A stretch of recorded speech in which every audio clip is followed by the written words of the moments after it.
క్రీస్తునందు ఏ హెచ్చరిక అయినా, ప్రేమ వలన ఆదరణ అయినా, ఆత్మయందు ఏ సహవాసమైనా, ఏ దయారసమైనా, వాత్సల్యమైనా ఉన్న ఎడల మీరు ఏక మనస్కులయ్యేటట్లుగా ఏక ప్రేమ కలిగి ఏక భావము గలవారై ఉండి ఒక్కదానియందే మనస్సు ఉంచుతూ నా సంతోషమును సంపూర్ణము చెయ్యండి.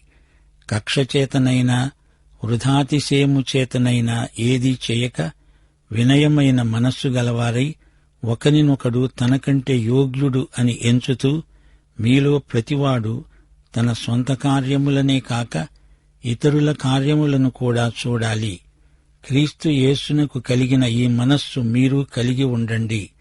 ఆయన దేవుని స్వరూపము కలిగిన వాడై ఉండి దేవునితో సమానముగా ఉండడము విడిచిపెట్టకూడని భాగ్యమని ఎంచుకొనలేదు గాని మనుష్యుల పోలికగా పుట్టి దాసుని స్వరూపము ధరించుకొని తనను తానే రిక్తునిగా చేసుకున్నాడు. ఆయన ఆకారమందు మనుష్యుడిగా కనపడి మరణము పొందేటంతగా, అనగా శిలువ మరణము పొందేటంతగా విధేయత చూపినవాడై తనను తాను తగ్గించుకున్నాడు. అందుచేత పరలోకమందున్న వారిలో కాని, భూమి మీద ఉన్న వారిలో కాని, భూమి క్రింద ఉన్న వారిలో కాని ప్రతివాని మోకాలు యేసు నామమున వంగేటట్లు, ప్రతివాని నాలుక తండ్రి అయిన దేవుని మహిమార్థమై యేసుక్రీస్తు ప్రభువు అని ఒప్పుకునేటట్లు దేవుడు ఆయనను అధికముగా హెచ్చించాడు. ప్రతి నామమునకు పైనామమును ఆయనకు అనుగ్రహించాడు. ప్రియ శ్రోతలు వింటున్నారా? ఫిలిప్పీ సంఘంలో అనైక్యత చిహ్నాలు పొడసూపుతున్నాయి. పౌలు ఈ సంగతి పసికట్టాడు. అందుకే అంటున్నాడు, మీరు క్రీస్తునందు ఉన్నారు కదా. క్రీస్తునందు ఉన్న మీ అనుభూతి మిమ్ములను ఎంతగానో ప్రభావితులను చేసింది. క్రీస్తు ప్రేమ మిమ్ములను బలవంతం చేస్తుంది. పరిశుద్ధాత్మ మీ అందరిలో పనిచేస్తున్నాడు. మీ కనికరము, వాత్సల్యము గొప్పవి. ప్రియ సంఘ బిడ్డలారా, అందరూ ఏకమనస్కులై ఉండాలని నేను కోరుతున్నాను. నా ఆనందాన్ని మీరు సంపూర్ణం చెయ్యండి. అందరిలో క్రీస్తు ప్రేమ ఉంది. ఏకీభవించండి. స్వార్థం మీలో ఏ కోశానా ఉండకూడదు. వృథాతిశయం మానండి. వినయ విధేయతలను అలవరుచుకోండి. మీ సొంత పనులనే కాదు, ఇతరుల పనుల పట్ల కూడా శ్రద్ధ చూపండి అంటూ పౌలు ఫిలిప్పీ సంఘస్థులను హెచ్చరిస్తున్నాడు. సంఘస్థుల మధ్య పోటీ మనస్తత్వం మంచిది కాదు. ప్రతి ఒక్కడూ బాగా పనిచేయాలనే ఆశతో, ఇతరులను మించిపోవాలనే కోరికతో స్వార్థబుద్ధి కలిగి ప్రవర్తించడం క్రైస్తవ సభ్యత కాదు. ఇతరులను తృణీకరించకూడదు. సేవను అభివృద్ధిపరచటం కాదు, సేవకుడు తానే అభివృద్ధి పొందాలని ఆశిస్తాడు. నేను ఇంత గొప్ప పదవికి తగను అని భక్తులు ఎంతో తగ్గించుకున్న వారున్నారు. కొందరికి గర్వము, అతిశయము ఎక్కువ, మత్సరం మరీ ఎక్కువ. ఇలాంటి వారు ప్రత్యర్థులను అణగద్రొక్కి పైకి రావాలని చూస్తారు. అనైక్యతకు చికిత్స క్రీస్తు ప్రేమ. ప్రేమలో ఐక్యపరిచే గొప్ప శక్తి నిక్షిప్తమై ఉంది. దేవునితో, పొరుగువారితో ప్రేమ సంబంధాలను నిర్వహించుకునే వారిదే పరలోకం. కనికరము గలవారు ధన్యులు. వారి ద్వారా సంఘంలో సమైక్యత ప్రవర్తిల్లుతుంది.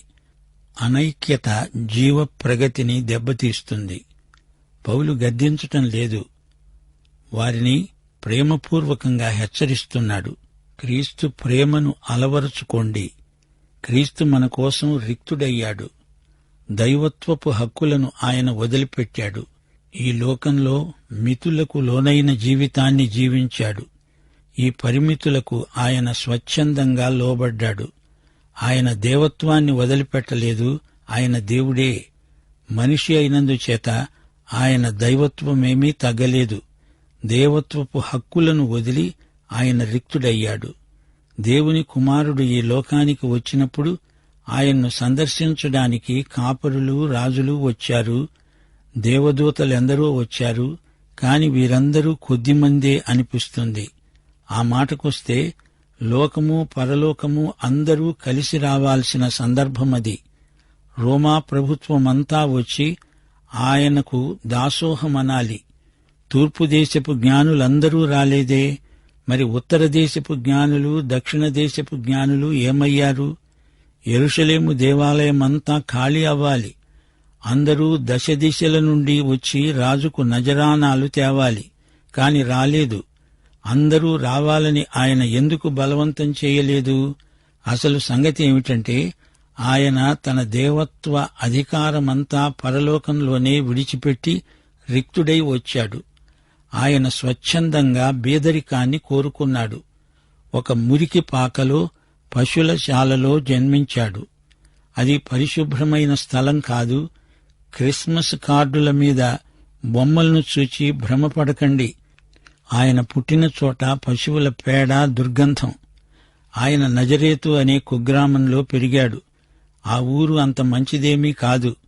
ఒక అనామకుడైన వడ్రంగిగా జీవించాడు. ఆయన చుట్టూ షకీనా మహిమ ప్రకాశించాల్సి ఉంది.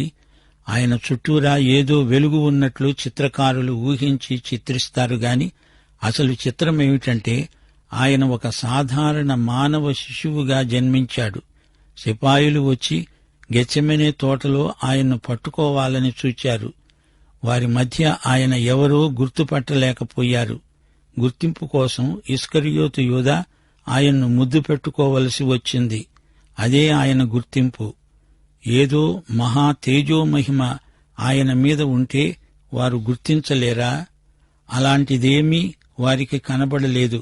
ఆయన దేవుడు, కాని మానవుడై రక్తమాంసాలు ధరించాడు. యేసు ప్రభు తన ఇహలోక సేవను ముగించి చివరి రాత్రివేళ ఆయన తన పరలోకపు తండ్రికి గొప్ప ప్రార్థన చేశాడు.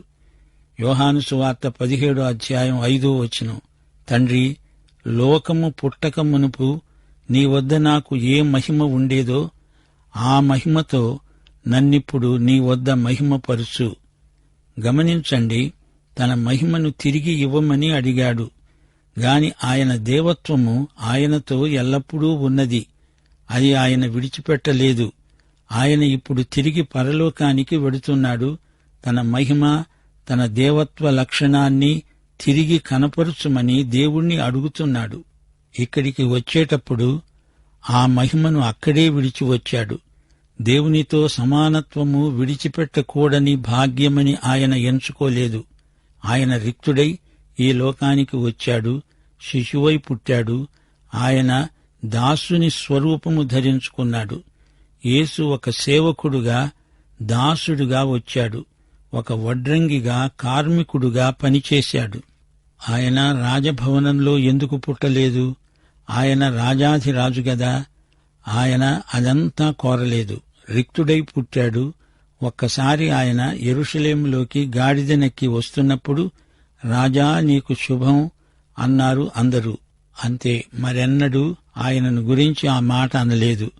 నేను సేవకుణ్ణి, దాసుణ్ణి అని ఆయనే చెప్పాడు. తనను తాను ఎంతో తగ్గించుకున్నాడు. ఆయన అతి సాధారణమైన మనుషుల మధ్య జీవించాడు. మేలు చేస్తూ సంచరించాడు. యెషయా గ్రంథం 11:10 యెషయి వేరు చిగురు. ఇది మెస్సియాను గురించిన ప్రవచనం. ఆయన దావీదు వేరు అనలేదు. యేసు జన్మ వృత్తాంతం జ్ఞాపకం చేసుకోండి. మరియా దావీదు వంశరేఖలోనిది. యోసేపు కూడా మరో వరుసలో దావీదు వంశీకుడే అవుతాడు. వీరంతా కర్షక కార్మిక కుటుంబాలకు చెందినవారు. నజరేతు అనే పల్లెటూరిలో జీవించాడు. మరి యేసు దావీదు వంశక్రమానికి చెందినవాడేనా? అవును. దావీదు అభిషిక్తుడైన రాజు. దావీదు తండ్రి యెషయి బెత్లెహేములో ఒక రైతు. ఈ విధంగా యేసు ఒక రైతు కుటుంబంలో పుట్టినవాడయ్యాడు. ఆయన దాసుని స్వరూపం ధరించుకున్నాడు. ఆకారమందు మనుష్యుడుగా కనిపించాడు. శ్రోతలు వింటున్నారా? మనం మనుషులం. మనది మనుష్యాకారమే. నేను, నీవు మనుషులం. ఇందులో తగ్గింపేమీ లేదు. అయినా మనిషిలో ఒక ప్రత్యేకమైన ఠీవి లేకపోలేదు. అయితే దేవుడు మనిషి అయ్యాడు అంటే ఎంతో తగ్గింపు ఉంది. అది అవతారం, అవరోహణం. ఉదాహరణకు, మా ఇంటి నిండా చీమలున్నాయి. వాటిని చంపేయాలి. వాటిని చంపటం నా పని కాదు. గాని అవి నా ఇంట్లోకి రాకూడదు. గనుక వాటిని చంపుతాను. ఇది అన్యాయం అని చీమలంటాయా? అవి బయట ఉంటే వాటిని నేనేమీ చెయ్యను. ఈ సంగతి వాటికి చెప్పాలని ఉంది గాని మనిషినైన నేను ఏ విధంగా చీమతో మాట్లాడగలను? నేను చీమనైపోతే వాటికి అర్థమయ్యే రీతిగా ఈ సంగతి చెప్పగలను, కాని అది అసాధ్యం. నేను మనిషిని, అది చీమ. అయితే దేవుడు మనిషి అయ్యాడు అంటే అదెంత ఆశ్చర్యమో గమనించండి. దేవుడు మానవుడుగా అవతరించటంలో ఎంతో త్యాగమున్నది. దేవుడు ఆకారమందు మనుష్యుడుగా కనిపించాడు. అవతార మర్మం క్రీస్తునందు అద్భుతంగా బయలుపరచబడింది. ఆయన తనను తాను తగ్గించుకున్నాడు. నిన్ను ఎవరైనా అవమానపరిచి నలుగురిలో నిన్ను తగ్గించవచ్చు గాని ఇక్కడ యేసుక్రీస్తు స్వచ్ఛందంగా తనను తాను తగ్గించుకున్నాడు. దేవుడు తనను తాను అంతకంటే ఇంకా తగ్గించుకోలేడు. అంతగా ఆయన తగ్గాడు అని గుర్తించండి. ఒకతను తన స్నేహితుడికి ఉత్తరం రాసుకుంటున్నాడు. ఒకడు వెనక నుండి క్రీగంటితో అది చదువుతున్నాడు. అది గ్రహించి ఇతడు ఉత్తరంలో ఏమి రాశాడంటే, ప్రియ స్నేహితుడా, నేను నీకు ఎన్నో రహస్యాలు రాయాలి అనుకున్నాను గాని నా వెనుక ఒక మూర్ఖుడు నిలవబడి ఇదంతా చదువుతున్నాడు. అప్పుడు ఆ వ్యక్తికి కోపం వచ్చి, ఏమయ్యా, నన్ను మూర్ఖుడు అంటావా? నీ ఉత్తరం నేనెప్పుడు చదివాను? అప్పుడితడన్నాడు, నీవు నా ఉత్తరం చదవకపోతే నేను ఏం రాశానో నీకెలా తెలిసింది? సోదరీ సోదరులారా, మనల్ని మనం తగ్గించుకోవడం ఆధ్యాత్మికం. యేసు ప్రభువు తనను తాను తగ్గించుకున్నాడు. ఆయన మరణపర్యంతము విధేయుడయ్యాడు. మరణమనేది ఎంతో అవమానకరమైన తగ్గింపు. మరణంలో ఎవరూ సహజంగా కనపడరు. మనిషిని చావడానికి దేవుడు సృజించలేదు. మానవుడు పాపం చేసి మరణాన్ని కొని తెచ్చుకున్నాడు. ఆజ్ఞాతిక్రమం చేసి మనిషి పాపి అయి మరణించసాగాడు. ఒక్క మనిషి అతిక్రమం వల్ల మరణం వచ్చింది. ఆదాము పాపి అయిన ప్రథమ మానవుడు. ఆదాము నుండి మానవత అంతటికీ పాపం సంక్రమించింది. యేసుక్రీస్తు మానవుడై వచ్చిన దేవుడు, కాని ఆయన అందరూ మనుషుల్లాంటివాడు కాడు. పాపరహితుడు, పరిశుద్ధుడు. మనం జీవించటానికే కదా పుట్టాము. ప్రభువు నన్ను ఇక్కడ ఉండనిచ్చినంత వరకు నేను బ్రతుకుతాను. కాని ప్రభువు అలా కాదు. ఆయన చనిపోవడానికి పుట్టాడు. ఆయన చావనక్కర్లేదు, బలవంతమేమీ లేదు. కాని ఆయన మరణము పొందేటంతగా విధేయుడయ్యాడు. స్వచ్ఛందంగా తనను తాను అప్పగించుకున్నాడు. కాని మనమో ఎప్పుడో చావాల్సి ఉంది గాని చావుకు సమ్మతించము. ప్రభువు చనిపోనక్కర్లేదు, అయినా చావటానికి ఆయన ఇష్టపడ్డాడు. స్వచ్ఛందంగా శిలువ మీద తన ప్రాణం పెట్టాడు. మనకు రక్తదానం చేశాడు. ఆయన శిలువ బలియాగమందలి విశ్వాసమే మనకు రక్షణ.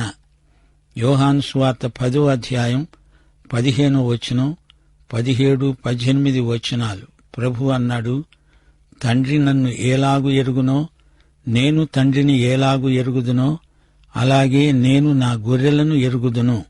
నా గొర్రెలు నన్ను ఎరుగును. గొర్రెల కోసం నా ప్రాణం పెడుతున్నాను. నేను మరల దానిని తీసుకునేటట్లు నా ప్రాణం పెడుతున్నాను. ఇందువలననే నా తండ్రి నన్ను ప్రేమిస్తున్నాడు. ఎవడూ నా ప్రాణము తీసుకోలేడు. నా అంతట నేనే దాన్ని పెడుతున్నాను. దానిని పెట్టడానికి నాకు అధికారము కలదు. దానిని తిరిగి తీసుకోవడానికి నాకు అధికారము కలదు. నా తండ్రి వలన ఈ ఆజ్ఞను పొందాను. యేసు శిలువ మరణము పొందేటంతగా తండ్రికి విధేయుడయ్యాడు.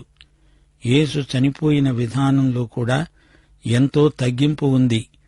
అది శిలువ మరణం, మరే విధమైన మరణము కాదు. శిలువ మరణం శిక్షా విధానాలన్నిటిలో అతి ఘోరమైనది, భయంకరమైనది, క్రూరమైనది.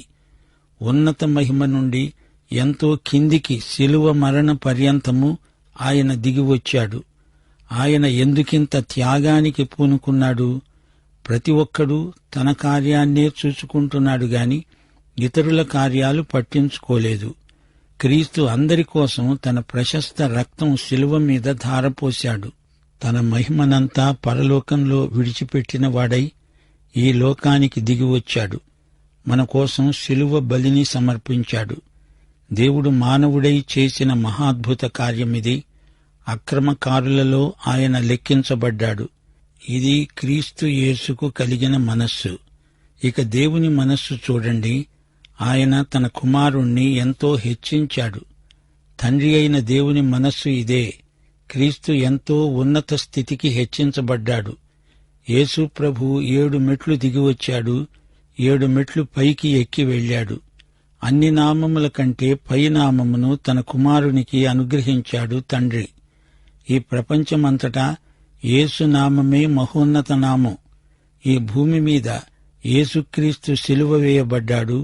ఈ మహాసంఘటన ఈ భూగోళం మీద జరగడం విశేషం. ఈ భూగోళం విశ్వాంతరాళంలో ఏపాటిది గాని ఈ భూమి మీదనే దేవుడు మానవుడై నడిచాడు, సంచరించాడు, సిలువ వేయబడ్డాడు.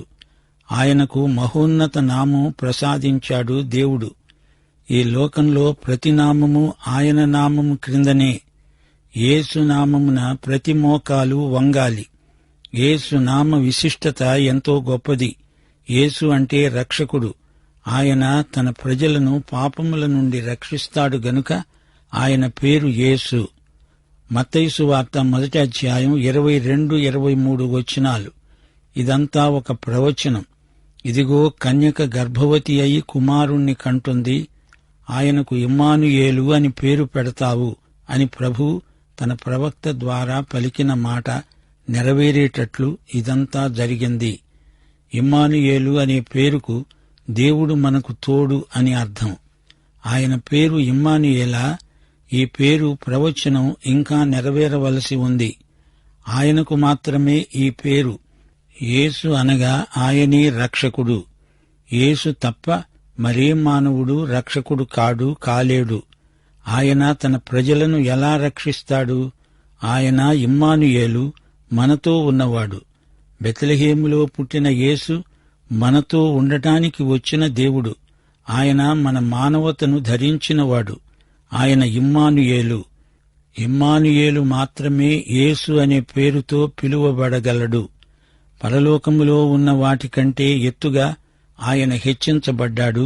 భూమి మీద ఉన్న వాటికంటే ఎత్తుగా ఆయన హెచ్చించబడ్డాడు. భూమి కింద ఉన్న వాటిలో ఆయన నామమే ఉన్నతమైనది. యేసు రాజులకు రాజు, ప్రభువులకు ప్రభువు. కొలసీ పత్రిక 1వ అధ్యాయం 20వ వచనం. భూలోకమందున్నవి, పరలోకమందున్నవి యేసు అన్నిటికీ అందరికీ ప్రభువు అని ప్రతి మోకాలు ఆయన నామమున వంగాలి. ప్రతి నోరు ఆయన ప్రభువని చెప్పాలి. మత్తయి సువార్త 7వ అధ్యాయం 21-23 వచనం వరకు ప్రభువు చేసిన గొప్ప హెచ్చరిక. ప్రభువా ప్రభువా అని నన్ను పిలిచే ప్రతివాడు పరలోక రాజ్యములో ప్రవేశింపడుగాని పరలోకమందున్న నా తండ్రి చిత్త ప్రకారము చేసేవాడే ప్రవేశిస్తాడు. యేసు నిజంగా తమకు ప్రభువు కాకపోయినా ఊరికే ప్రభువా అంటే వారు అక్రమకారులే. ఆయనకు విధేయులు, ఆయన నామమున యథార్థంగా మోకాళ్ళూనే వారికే ఆయన ప్రభువు. ప్రియ శ్రోత, నీవి యేసును, ఇమ్మానుయేలును నీ రక్షకునిగా, ప్రభువుగా ఎరుగుదువా? లేకపోతే ఇదే అనుకూల సమయం, ఇదే రక్షణ దినం. యేసు ప్రభు కృప, యెహోవా దేవుని ప్రేమ, పరిశుద్ధాత్మ ఆదరణ మనకు సదాకాలము తోడై ఉండునుగాక. ఆమేన్.